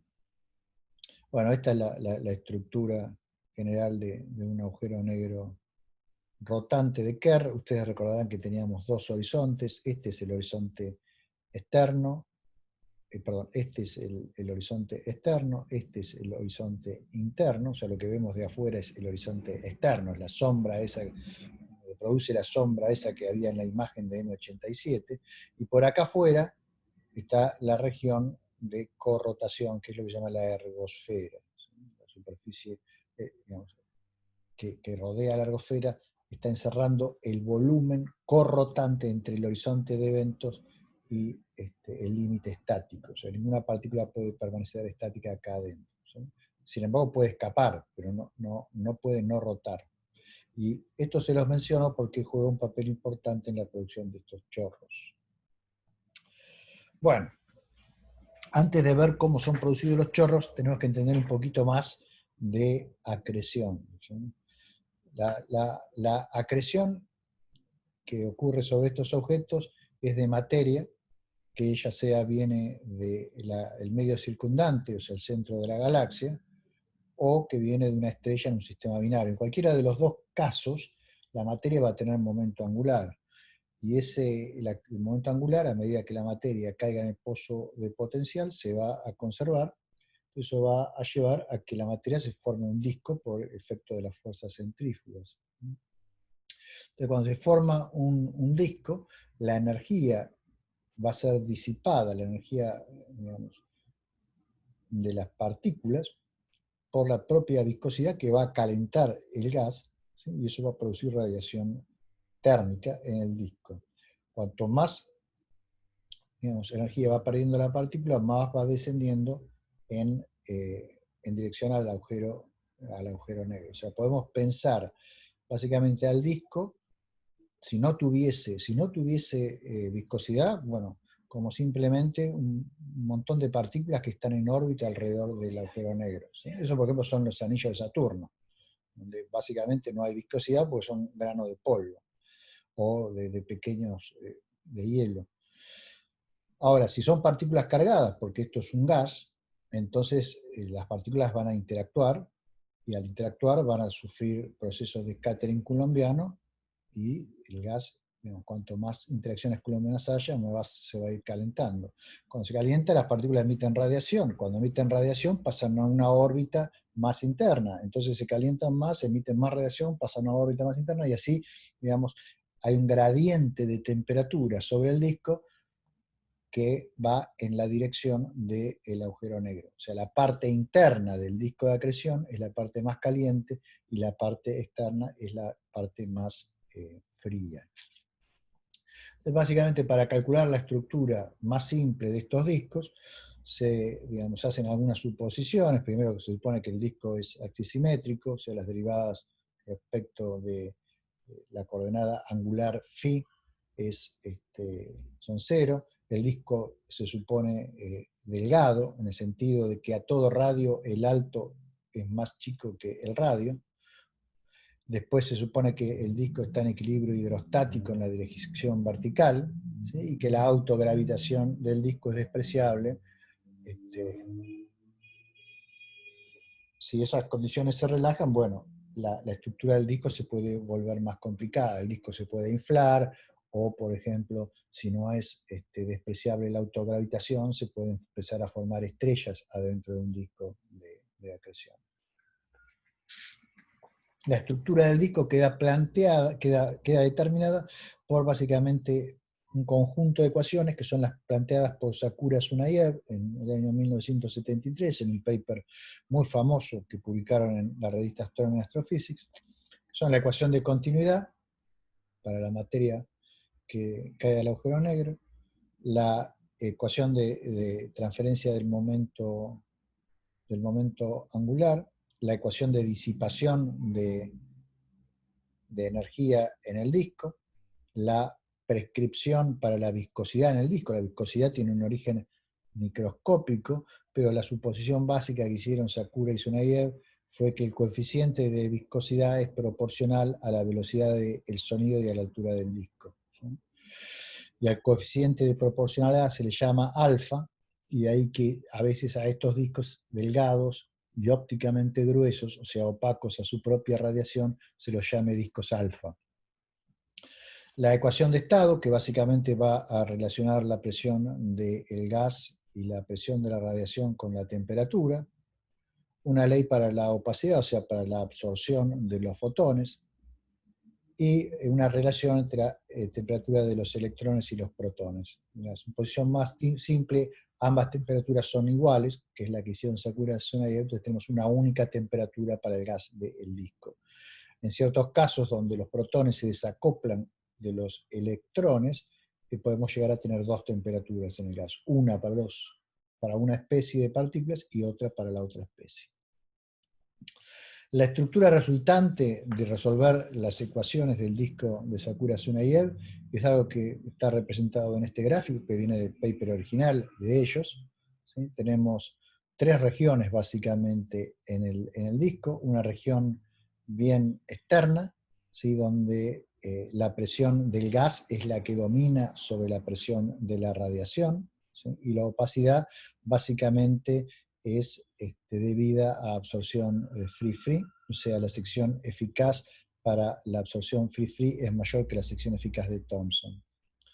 Después hay una región media, donde todavía domina la presión del gas, pero ahora la opacidad se debe al scattering de Thomson. Y finalmente la región más interna del disco, donde lo que domina ahora es la presión de la radiación sobre la presión del gas. Y el scattering también es scattering de Thomson. O sea, el disco es delgado porque para todo radio el alto es menor que el radio, pero es ópticamente grueso, ¿sí? Es geométricamente delgado, pero ópticamente grueso. ¿Qué quiere decir que es ópticamente grueso? Que está la radiación autoabsorbida. Lo que vemos es radiación que sale de la superficie del disco. Entonces, cada, digamos, radio del disco esencialmente va a tener una temperatura característica y va a emitir como un cuerpo negro de esa temperatura, porque va a estar autoabsorbido.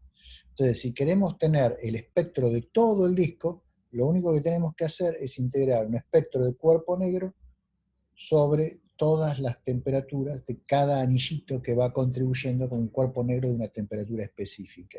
Y la dependencia de la temperatura con el radio que sale de las ecuaciones de Sakura-Tsunaye que planteamos al principio, que es la que viene dada por esta expresión que ustedes están viendo aquí, ¿sí? Que va con el radio a la menos 3/4. ¿Sí? Entonces, si en la expresión para la emisión de un cuerpo negro la temperatura ustedes reemplazan por esto e integran, lo que obtienen es un espectro de disco de acreción de Sakura-Tsunaye, ¿sí? Que más o menos tiene esta forma que ustedes están viendo aquí. Esta es la integral que les acabo de decir, es la integral, digamos, sobre la superficie del disco, ¿sí?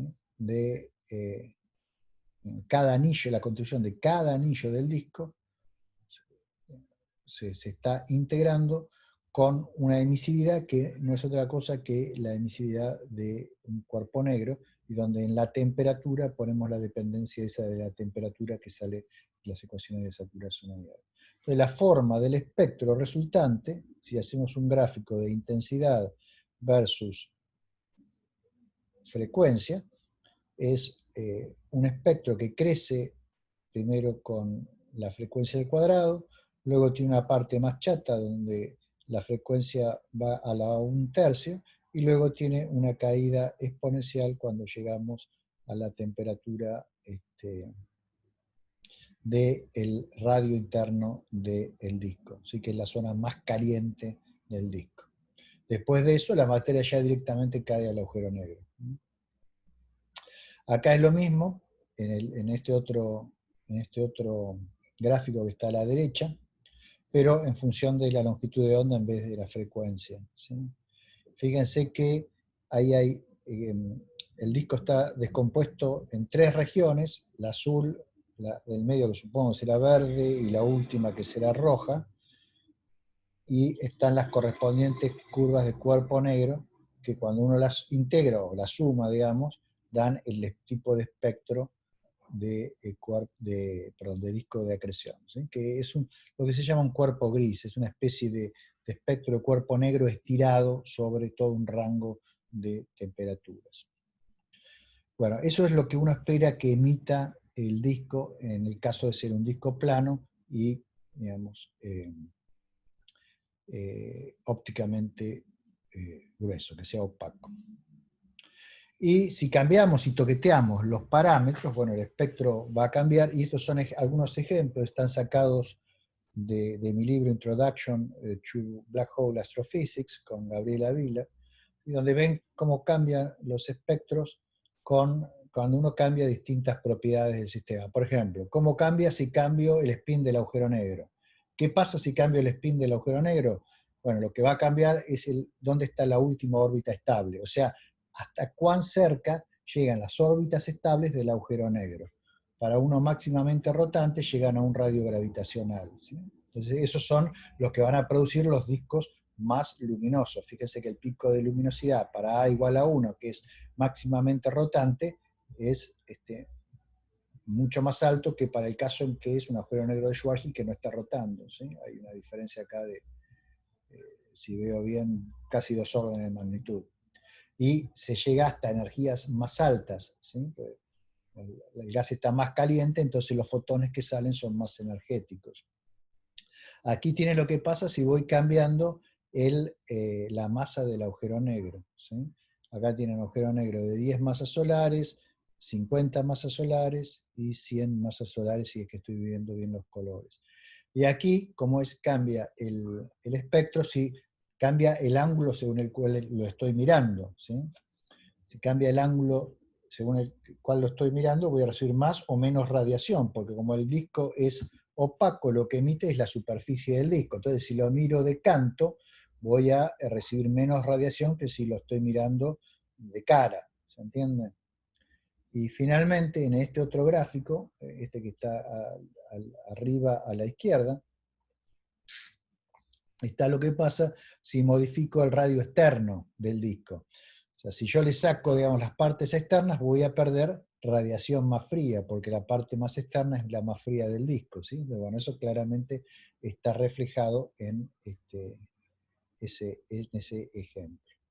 Estos gráficos son para agujeros negros de masas estelares, o sea, de entre 10 y 100 masas solares. Pero bueno, un cálculo similar se puede hacer para agujeros negros supermasivos y los efectos cualitativos que estoy describiendo se mantienen también para los agujeros negros supermasivos.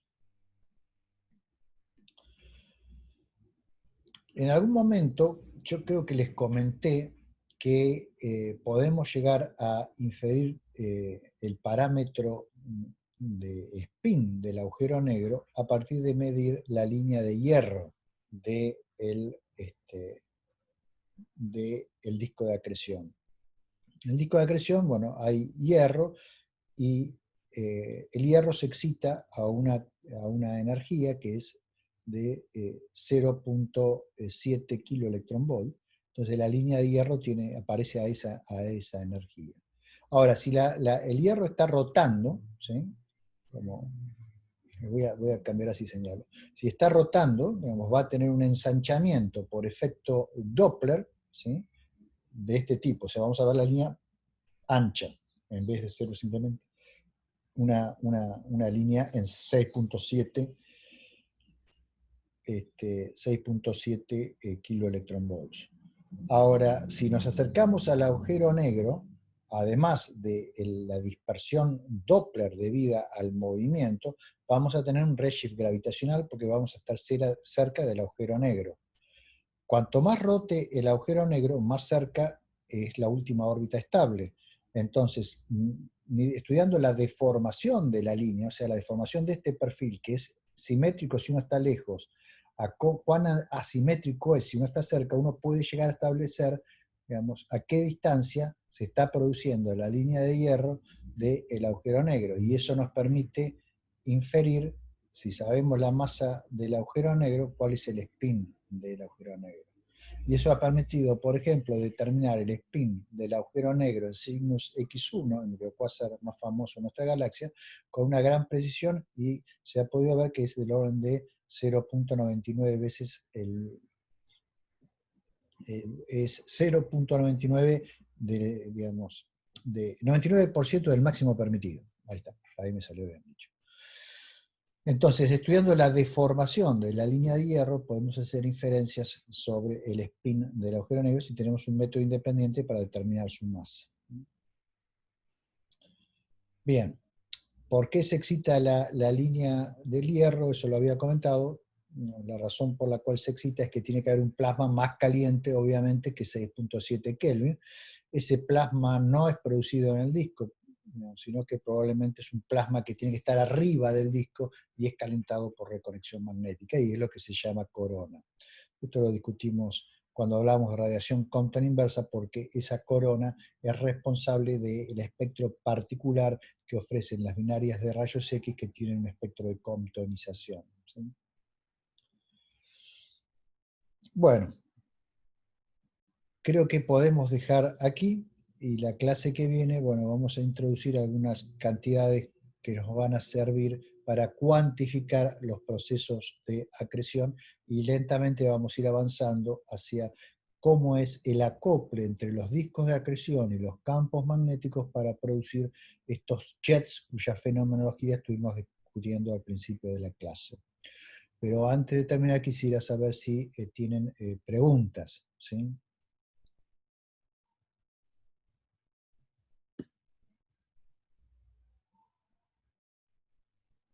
¿Alguna pregunta?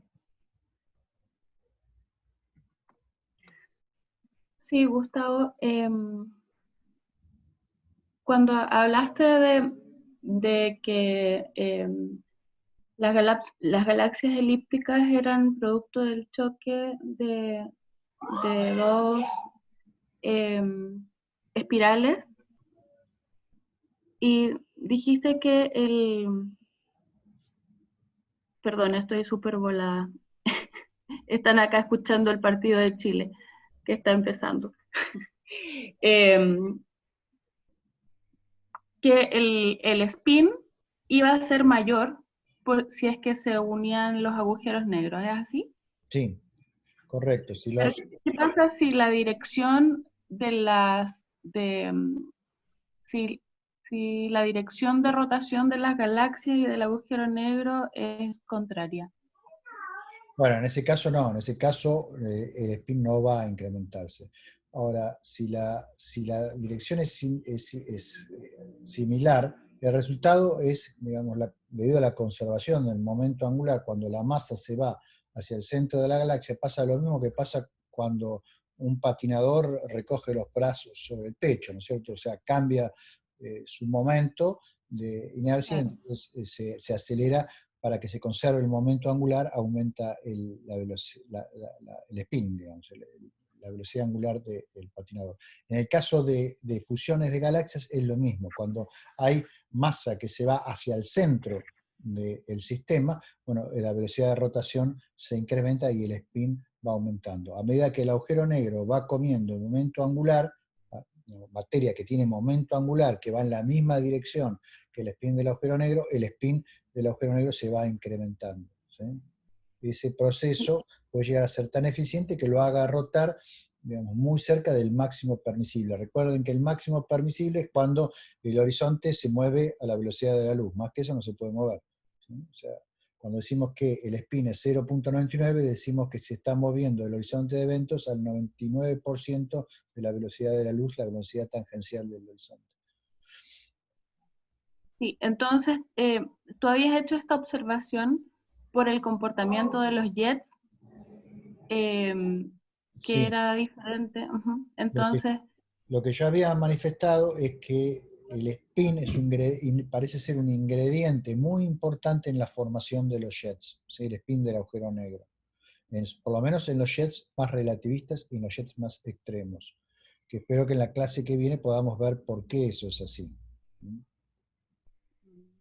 entonces es- estamos asumiendo que siempre las galaxias elípticas son formadas por el choque de espirales que vienen en la misma dirección del momento.